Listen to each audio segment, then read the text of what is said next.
ഞണ്ട് എങ്ങനെ ക്ലീൻ ചെയ്യാന്നുള്ളത് ഈ വീഡിയോയുടെ 5 മിനിറ്റ് 19 സെക്കൻഡിലുണ്ട്. കാണേണ്ടവര് അവിടം വരെ സ്കിപ്പ് ചെയ്തു പോയിട്ട് കണ്ടാൽ മതി കേട്ടോ.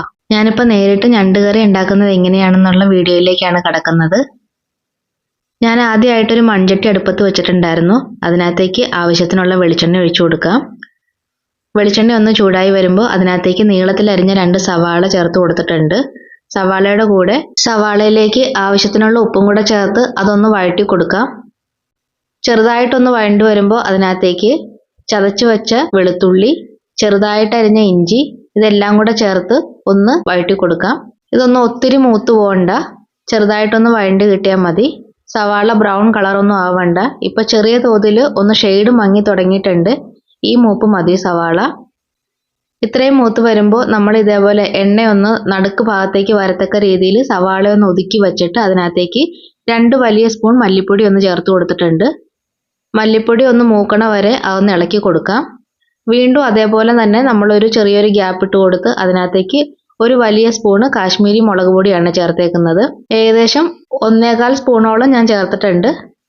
നമ്മുടെ എരിവിനനുസരിച്ച് ചേർക്കാം കേട്ടോ. ഇനി ചേർത്ത് കൊടുത്തിരിക്കുന്നത് ഒരല്പം മഞ്ഞൾപ്പൊടിയാണ്. മഞ്ഞൾപ്പൊടിയും കൂടെ ചേർത്ത് ഇതൊന്ന് നന്നായിട്ട് ഇളക്കി കൊടുക്കാം. ഇനി ഇതിനകത്തുനിന്ന് ഒരു പകുതി സവാള നമുക്ക് കോരി മാറ്റി വയ്ക്കാം.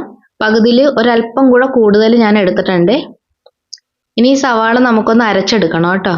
അതിനു വേണ്ടി ചൂടാറാൻ വേണ്ടി ഒന്ന് മാറ്റി വയ്ക്കാം. കണ്ടില്ലേ, ഇത്രയും സവാളയാണ് എടുത്തിരിക്കുന്നത്. ഇനി ബാക്കിയുള്ള സവാളയിലേക്ക് ഒരല്പം കൂടെ വെളിച്ചെണ്ണ ഒഴിച്ചു കൊടുക്കാം. ഇനിയാണ് നമ്മൾ പൊടികൾ ചേർക്കാൻ പോകുന്നത്. പെരുംജീരകത്തിൻ്റെ പൊടിയാണ് ചേർത്ത് കൊടുത്തിരിക്കുന്നത്. പെരുംജീരകത്തിൻ്റെ പൊടി ചേർത്ത് കൊടുത്ത് നല്ലപോലെ ഒന്ന് ഇളക്കി മൂപ്പിക്കാം. ഓരോ പൊടി ചേർത്ത് കൊടുത്തിട്ട് നമ്മളൊന്ന് ഇളക്കി മൂപ്പിച്ചിട്ടാണ് അടുത്ത പൊടി ചേർത്ത് കൊടുക്കുന്നത്. ഇപ്പം ചേർത്തിരിക്കുന്നത് കുരുമുളക് പൊടിയാണ്. ഒരു വലിയ സ്പൂൺ നിറച്ച് കുരുമുളക് പൊടി ചേർത്തിട്ടുണ്ട്. ഞണ്ടിന് ഒരു മധുരമുള്ള കാരണം അതിനകത്തേക്ക് നമ്മൾ ഇത്തിരി കൂടുതൽ എരിവ് ചെന്നെങ്കിൽ മാത്രമേ ഞണ്ടിൻ്റെ ആ ഒരു മധുരിപ്പ് ഒന്ന് കുറഞ്ഞു നിൽക്കുള്ളൂ. അപ്പോൾ കുരുമുളക് പൊടി ആയിരിക്കും ഏറ്റവും ബെസ്റ്റ് ഞണ്ടിനകത്ത് ചേർക്കാനായിട്ട്. കുരുമുളക് ഒന്ന് മൂത്ത് വന്നപ്പോഴത്തേക്കും അതിനകത്തേക്ക് നമ്മൾ ക്ലീൻ ചെയ്ത് വെച്ചിരിക്കുന്ന ഞണ്ടും ചേർത്ത് കൊടുത്തു. അതിൻ്റെ കാല് ചേർത്ത് കൊടുത്തു. അരിഞ്ഞു വെച്ചിരുന്ന തേങ്ങാക്കൊത്ത്, പിന്നെ 2 തക്കാളിയാണ്, അതും ചേർത്ത് ഒരല്പം കറിവേപ്പിലയും ചേർത്ത് ആവശ്യത്തിന് വെള്ളം ഒഴിച്ച് മൂടി വെച്ചൊന്ന് വേവിക്കാം. ആ സമയം കൊണ്ട് ഇതൊന്ന് അരച്ചെടുക്കാം. അരപ്പിനകത്തേക്ക് 2 ഏലക്കയും കൂടെ ചേർത്ത് അരയ്ക്കണം. ഇപ്പോൾ നമ്മുടെ ഞണ്ട് കറി ഒരു 5 മിനിറ്റ് ഒന്ന് വെന്ത് വന്നിട്ടുണ്ട്. ഇടയ്ക്കിടയ്ക്ക് ഒരു 5 മിനിറ്റ് കൂടുമ്പോൾ ഒന്ന് ഇളക്കി ഇട്ട് കൊടുക്കണേ. ഞണ്ടിന് പൊന്നു കൂടുതലാണെങ്കിൽ ചിലപ്പോൾ പെട്ടെന്ന് ചട്ടിയുടെ അടിയിലേക്ക് കയറി പിടിക്കും. അപ്പോൾ കരിഞ്ഞു പിടിച്ച മണം വരും. അപ്പോൾ അതൊന്നും ഇല്ലാണ്ടാക്കാനായിട്ട് നമ്മൾ ഓരോ 5 മിനിറ്റ് കൂടുമ്പോൾ ഒന്ന് ഇളക്കി കൊടുക്കാം. ഇപ്പോൾ ഞണ്ട് വേവിക്കാൻ തുടങ്ങിയിട്ട് ഏകദേശം ഒരു 15 മിനിറ്റായി. നമുക്കിനി ഇതിനകത്തേക്ക് അരച്ചു വച്ചിരിക്കുന്ന അരപ്പൊന്ന് ചേർത്ത് കൊടുക്കാം. ഇപ്പം നല്ല തിക്കായിട്ട് കുറുകിയ ഗ്രേവിയോട് കൂടിയ ഞണ്ട് കറിയാണ് നമുക്കിവിടെ കിട്ടിയിരിക്കുന്നത്. ഇതൊന്ന് നന്നായിട്ട് തിളച്ച് വരട്ടെ. ആ ജാറില്ലേ, അരയ്ക്കാനെടുത്ത ജാറിനകത്ത് ഒരു ഇച്ചിരിയും കൂടെ വെള്ളം മിക്സ് ചെയ്ത് അതും കൂടെ ചേർത്ത് കൊടുത്തിട്ടുണ്ട്. ഇനി നല്ല പോലെ ഒന്ന് തിളച്ച് കിട്ടണം. അരപ്പൊക്കെ നന്നായിട്ടൊന്ന് തിളയ്ക്കണം. ആ തിളയ്ക്കുന്ന നേരത്ത് അതിനകത്തേക്ക് കറിയിലേക്ക് ഒരല്പം വിനാഗിരിയും കൂടെ ചേർത്ത് കൊടുത്തിട്ടുണ്ട്. നമ്മൾ ഓൾറെഡി തക്കാളി ചേർത്ത് കൊടുത്തതാണ്. തക്കാളിക്ക് നമുക്ക് ഉദ്ദേശിക്കുന്ന പുളി കിട്ടിയില്ല എന്നുണ്ടെങ്കിൽ നമ്മളൊരല്പം വിനാഗിരി ചേർത്ത് കൊടുക്കുന്നത് നല്ലതായിരിക്കും. ഒരല്പം വിനാഗിരിയും കൂടെ ചേർത്ത് രണ്ടും കൂടെ കൂടി നന്നായിട്ടൊന്ന് തിളച്ച് വന്നു. ഇനി അതിനകത്തേക്ക് നമ്മൾ ഫ്രഷ് ആയിട്ട് എടുത്ത തേങ്ങാപ്പാലാണ് ചേർത്ത് കൊടുക്കുന്നത്. അപ്പോൾ ഇത് തേങ്ങാപ്പാലും കൂടെ ചേർത്ത് ഗ്യാസ് ഓഫ് ചെയ്തിട്ടുണ്ട്. ഇനി നന്നായിട്ടൊന്ന് ഇളക്കി യോജിപ്പിച്ച് കൊടുക്കാം. ഇനി ഇതിനകത്തേക്ക് ആവശ്യമുള്ളത് വറവാണ്.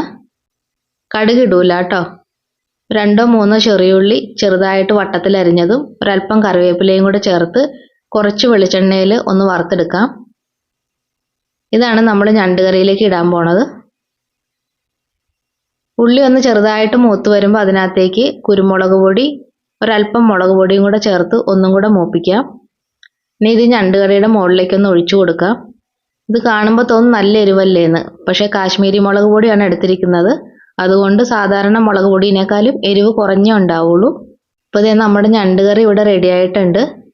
ഇത് എടുക്കുമ്പോൾ ഒരു അരമണിക്കൂറോ അല്ലെങ്കിൽ 1 മണിക്കൂറോ ഒന്ന് റെസ്റ്റ് ചെയ്യാൻ വച്ചിട്ട് വേണം എടുക്കാനായിട്ട്. പാത്രഭാഗം വന്നം എന്ന് വേണം പറയാനായിട്ട്. ഇപ്പം നമ്മുടെ ഞണ്ട് കറി ഇവിടെ റെഡി ആയിട്ടുണ്ട്.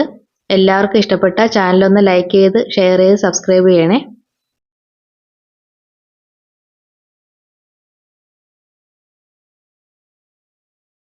ഇനി ഞണ്ട് എങ്ങനെയാണ് ക്ലീൻ ചെയ്തെടുക്കുന്നതെന്ന് കാണിക്കാൻ പോകുന്നത്. ഒരു ഞണ്ടെടുത്ത് അതിൻ്റെ മുകളിലത്തെ ആ പരന്ന ഭാഗത്തോട് ചേർന്ന് ഒരു കുഴി പോലത്തെ ഭാഗമുണ്ട്.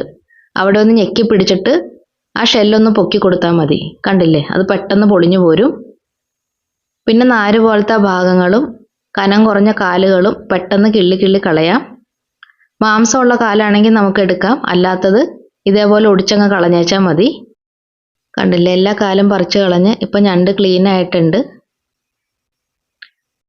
ബാക്കിലത്തെ ഈ സംഭവം കണ്ടോ, അതും ഒന്ന് ഇതേപോലെ കിള്ളിക്കളയണം.